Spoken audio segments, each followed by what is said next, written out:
নড়াইলের কালিয়া উপজেলার পুরুলিয়া ইউনিয়নের নোয়া গ্রামে আধিপত্য বিস্তারকে কেন্দ্র করে দুই পক্ষের মধ্যে সংঘর্ষে ১৪ জন গুলিবিদ্ধ সহ অন্তত ২৫ জন আহত হয়েছেন। সোমবার রাত ৮টার দিকে এই ঘটনা ঘটে। স্থানীয়দের মতে গ্রামে প্রভাব বিস্তার নিয়ে ইসরাইল শেখ ও খাইরুল মোল্লা গ্রুপের মধ্যে দীর্ঘদিন ধরে বিরোধ চলছিল।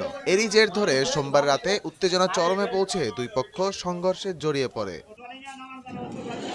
ঘটনার পর হাসপাতালে নেওয়া আহতদের মধ্যে ১৪ জনের শরীরে ছররা গুলির চিহ্ন পাওয়া গেছে বলে ভুক্তভোগীদের পরিবার ও চিকিৎসকরা জানিয়েছেন। এদিকে মোল্লা বংশের রুলিয়া বেগমের দুটি বসতঘর ভাঙচুর ও লুটপাটের অভিযোগও উঠেছে।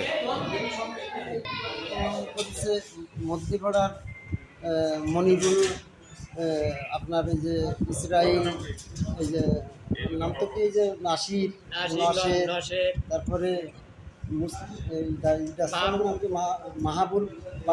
মাহাবুর শেখ ও গুলি করে, ওর অস্ত্র দিয়ে গুলি করে। তারপর মুহাত্তাব, এর বন্দুক আছে, এও গুলি করেছে।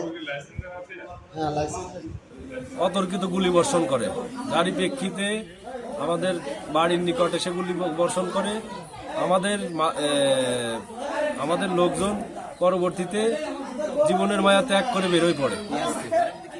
এই ঘটনায় ক্ষতিগ্রস্ত রুলিয়া বেগমের বসতঘর ভাঙচুরের পাশাপাশি সমিতি থেকে তোলা ৫০,০০০ টাকা এবং কানের দুল লুট করে নিয়ে গেছে বলে অভিযোগ উঠেছে। এতে চরম আতঙ্ক ও অনিশ্চয়তায় দিশেহারা হয়ে পড়েছেন গৃহবধূ রুলিয়া বেগম। তাই সামনে আমাকে ঘর কুপাইছে, পরে যে আমার গাড়ি পরে এভাবে দাও দো কোপ দিতে গেছে। তারপরে আমার ঘরে উঠেছে ১৫ জন। ইসরাইল লাশি নাই, ইডা আইছে যে মাহাবুলের ছেলে মিরাজ, রিয়াজ, মাহাবুল, শাহাবুল, আর আছে ওর নাম সুমন, তারপরে নাসির। ওরা এসে কি করলো? ওরা এসে আমার ঘর দোর ভাঙিছে, আমার শোকেস ভাঙিছে, আমার টাকা পয়সা যা ছিল সবকিছু নিয়ে গেছে। আমি কিস্তি উঠে এনে দিরাকে এনে তুইছি।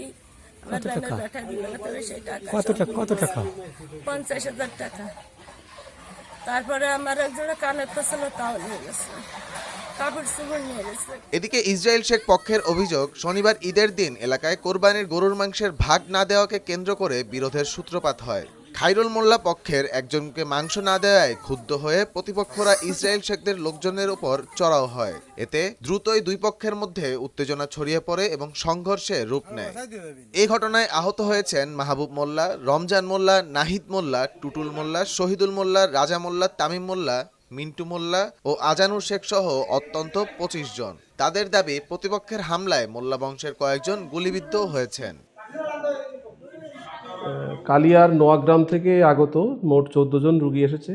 আমরা মারামারি রোগী প্রত্যেককেই আমরা প্রাথমিক ট্রিটমেন্ট দিয়েছি এবং প্রত্যেকটা রোগীরই ছররা গুলির আহত অবস্থায় আসছে। তারা এখন আশঙ্কামুক্ত।